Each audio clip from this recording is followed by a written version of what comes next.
Keep your eyes open. Keep watching. Because whatever you see can inspire you. And always remember, every reality begins with a dream. Always dream, even if does not come. It is enough that you believe in your dream. The movie starts with a man waking up in a room shaped like a cube. You may think we've done this one already, but there are lots of movies that use this premise now.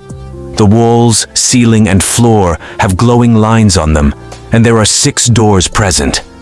As the man gathers his bearings, he opens 2 doors and finds rooms that are just like the one he's in, but with different colors. Curious, he opens a 3rd door and steps inside, but as soon as he does so, he is sliced into large cubes. His body falls apart, and we see a device with crisscrossed wires which diced him into pieces. It effortlessly folds up and then disappears. Another man named Quentin enters a room confidently. There he finds a guy named Worth passed out and tries to wake him up. Suddenly, one of the doors opens and a woman cautiously walks in. Her name is Holloway, and she realizes Quentin is as trapped as she is. Soon after, they hear a girl named Levin screaming from the next room. Quentin brings her into the room, but accidentally breaks her glasses. Just then, an elderly man, Rene, enters from the upper door. Adding more mystery to the scene, it is revealed that none of them have any idea where they are, how they ended up there, or why they're there. Quentin, however, is aware of the existence of traps in the rooms because he almost got his head chopped off earlier. The group of 5 then decides to stick together and search for an exit. Rene leads the way, demonstrating how to check for traps by tossing a boot into rooms while holding on to the laces to see if anything triggers. As soon as he throws a shoe inside a room, it bursts into flames. He then swiftly retrieves the shoe and informs everyone about the presence of motion detectors in the room. He warns that entering inside it triggers the detectors, resulting in fatal burns. By tossing shoes into different rooms, they can determine which areas are safe and which are hazardous. In the meantime, Holloway considers different possibilities regarding who might have created the cube with aliens, or the government being her main theories. "My money's on Mr. Beast," says Rene. After a while, the group begins to hear strange noises from outside, resembling the rumble of a large elevator. Holloway reassures herself that someone will surely come to rescue them. Quentin and Rene, on the other hand, believe that there must be an escape route and suggest moving forward in a straight line. Overwhelmed by everything going on around her, Lavon begins to panic. She fears that all of them will meet their ends here in this cube, but Quentin comforts her, saying they will definitely get out of here. "Please just see reason," says Quentin. "I can't see anything," says Leaving. Following this, Rene suggests that staying still won't help, so they need to move forward in a straight line until they reach the end.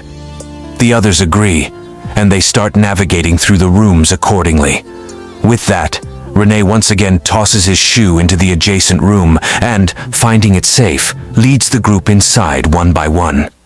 While they move, they come across a series of numbers displayed on the hatchways between each room. Seeing this, Holloway concludes that there must be thousands of rooms. She explains that they have no access to food or water, only survive for 3 days. In response, Rene suggests sucking on a button from his shirt to stimulate saliva production and stave off thirst. Rene's a genius. Following his lead, everyone retrieves their buttons and begins sucking. As the hours pass by, the group continues the boot trick and moves forward. At one point, Rene throws another boot into a room and finds nothing alarming. However, he notices the dry air and concludes that the room probably has an electrochemical sensor. This sensor likely detects hydrogen sulfide emitted from the skin. Where would this group be without Rene? Quentin then becomes curious about Rene's expertise, prompting the old man to reveal that he's a French escape artist who has successfully fled from more than 7 major prisons. Shortly afterward, he jumps into a room that was tested with a boot, only to be sprayed in the face with acid. Prison breaks didn't prepare him for that. The others quickly pull him back, but it's too late. The acid corrodes Rene's face and head, leading to an agonizing death. In the aftermath of this incident, the group concludes that the room must have had an electrochemical sensor that their friend missed. Renee would have said "told you so," but he doesn't have a face anymore, so they need to find a more effective way to test the rooms for traps. While moving forward, Quentin asks everyone what they do for a living. He starts off by revealing that he's a police officer. Holloway then says that she's a doctor, and Worth claims that he works in an office but doesn't specify much beyond that. Cubicle jobs are rarely worth expounding on. When it's Levin's turn, she simply mentions that she hangs out with her friends. Quentin believes there's a reason that they're all in the cube, and that it's not just a coincidence. He further wonders why Levin has her glasses while Holloway has lost all of her jewelry. As the group continues discussing, Levin suddenly reveals that she's good at math. Good for you, Levin. The others then encourage her to decipher the cube's code, assuming that it's some kind of puzzle. In the next scene, Levin notices that rooms with certain numbers on them are dangerous, especially if the number is a prime number. She proves her theory by explaining that the room in which Renee was attacked with the acid was labeled 149, which is a prime number. With the same trick, she checks the numbers in the next room and finds that none are prime, so it must be safe. Impressed by her cleverness, the rest of the group praises her. Levin then jumps into the room without harm and confirms its safety. The group continues for several hours by using prime numbers to guide them. During this time, Quentin casually flirts with Levin. He shares a bit about his personal life by revealing that he has 3 children and is divorced. Good start, Quentin. She's thirsty for sure. Eventually, the group across rooms with prime numbers on every door, suggesting that traps lay ahead. Quentin then investigates the door in the ceiling. Suddenly, a person named Kazan falls from above. He seems to be repeating some words and continuously demands to go to the blue room. Holloway deduces that he is mentally handicapped. Meanwhile, Levin wonders how he managed to survive until now. When the group decides to continue their plan to move ahead, some of members view Kazan as a burden, so they hesitate to bring him along. However, due to Holloway's insistence, they include him in the group. As they speculate about their surroundings, Holloway and Quentin talk about who might be behind the cube. She assumes that the government likely constructed such a massive structure, probably in a desert. Meanwhile, Quentin theorizes that a billionaire may have built it for entertainment, but Holloway finds this notion amusing and laughs it off. Renee probably had the right idea with Mr. Beast, but Renee doesn't have a face anymore. Shortly after, Quentin enters a room without prime numbers, and Narrows escapes death from a trap involving rotating razor wires. This incident proves Levin's theory about non-prime numbered rooms being safe wrong. Later, Quentin starts suspecting Worth as a spy because he hasn't spoken a word ever since they met. The group then takes a break while Levin tries to decode the numbers. After a while, Quentin tricks Worth into admitting that he's one of the architects who designed the massive cube-shaped structure housing the cube-shaped rooms. When asked about who hired him, Worth admits to having never known his employer. He was just here for the money. Despite growing distrust among the group, particularly from Quentin, who resorts to violence, Worth provides them with crucial information about the outer cube's dimensions, which is 434 feet. Given the data, Levin deduces that there are 26 rooms on each side, totaling 17,576 rooms. She then suggests that the numbers between the rooms might represent Cartesian coordinates indicating the room's positions within the cube. With this revelation, the group decides to head towards the nearest edge. They continue booting the rooms to detect any dangers. In the next scene, they come across a seemingly safe room adjacent to theirs, but as they are about to cross it, Kazan unexpectedly screams loudly, causing the room to activate some deadly traps. The group then deduces that the room is installed with a sound-activated trap system that will pose a risk if they pass through. Quentin suggests leaving Kazan behind because he wouldn't make it through due to his sudden outburst. However, Holloway continues to insist they bring him along and even volunteers to go through the room with Kazan. After a while, everyone manages to navigate through safely, but when it's Quentin's turn, Kazan inadvertently triggers the trap by making noise. This causes Quentin to narrowly escape death. Filled with rage, he attacks Kazan, but Holloway stops him in the nick of time. Quentin's anger then turns towards her, sparking a heated argument between them. Holloway accuses him of preferring younger girls, suggesting that might be why his wife left him. This makes Quentin so angry that he slaps her numerous times. "If I preferred you younger girls, would I be slapping you?" "What?" The two are soon separated by the others, and once the situation cools down, they press forward. At last, the group arrives at one of the side edges of the cube, only to find a gap between the door and the outer shell. They then use their clothes to make a rope, and Holloway courageously offers to swing out and explore outer space. However, when she lingers outside with the help of the makeshift rope, all she can see below is complete darkness. She then attempts to swing towards the outer cell, but the rope proves to be too short for her to reach it. As she hangs outside the room, the cube suddenly shakes violently, almost causing her to plunge into the void below.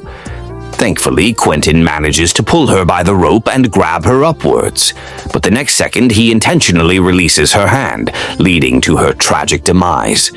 Following the gruesome incident, Quentin lies to the group that Holloway slipped and fell. This devastates everyone, but they have no choice but to move forward.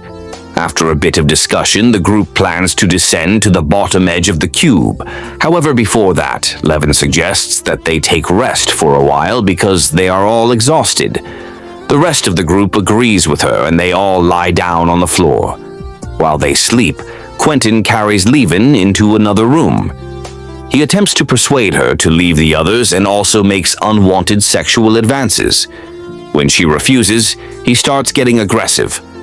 Thankfully, Worth and Kazan wake up and arrive at the room to rescue her. At this point, Quentin has become paranoid and he admits that he didn't trust Holloway earlier. This leads the rest of the group to suspect that he intentionally killed her. Infuriated by their words, Quentin violently attacks and tosses Worth into the next room. There, Worth finds Renee's lifeless body, causing him to break into hysterical laughter. He realizes that they've only been circling back and forth all this time, but he also notices that the acid room where Renee died is no longer nearby. This makes the group realize that the rooms must be shifting. Levin also realizes that room with traps are marked with numbers that aren't just prime, but are prime powers, which are a larger set of prime numbers. She recalls that a room's coordinate number was 27, exceeding the expected 26, indicating that there's a bridge room leading to the exit. She starts calculating its position using surrounding numbers as reference points and realizes that it will move twice before returning to its original position. As they ponder how to detect traps and how the hell even figured that out, she proposes examining all 9 numbers instead of just 3 and checking for prime factors to determine safety. She is now tasked with calculating the prime factorization of 3 3-digit numbers for each room they enter. Quentin urges her to calculate the factors quickly, but she explains that it's too complex without a computer. Thankfully, Kazan's true capabilities emerge just at the right time. He is revealed to be an autistic savant who can swiftly perform these calculations. He unexpectedly reveals the prime factors of 567, impressing everyone. They then continue verifying prime factors in the room, confirming it's safe based on his calculations to check. Quentin throws a piece of debris across a room, which remains intact and ensures safety. With Kazan's assistance, the group navigates towards the exit safely. Worth then comes up with a plan to subdue Quentin, who has become increasingly paranoid. He manages to lure Quentin into a room below them and leaves him behind to face his fate. After this, the rest of the group moves forward and eventually arrives at the bridge room of the cube. Upon opening its door, they are greeted by a flood of bright lights pouring into the room. However, Worth decides he will not go outside, as he believes there's nothing for him in the world beyond the cube. At this moment, Quentin reappears from behind and somehow manages to catch up with them. He tragically kills Levin by piercing her back with a broken door handle and injures Worth with a powerful stab. He then turns to Kazan, who is attempting to climb out of the room, but before Quentin can reach him, Worth grabs his leg and holds it tightly. Just then, the room begins to realign in the narrow crawl space between them. As a result, Quentin gets stuck in between, resulting in his gruesome death. Worth also succumbs to his injuries soon after, but at least he has saved Kazan's life. The final scene of the movie shows Kazan arriving outside the cube and looking at the blinding light, which is perhaps the escape door. The end. Thank you for watching. Subscribe if you'd like to see more videos like this. Turn on the notifications and leave a like to help the channel out. And give your opinion too.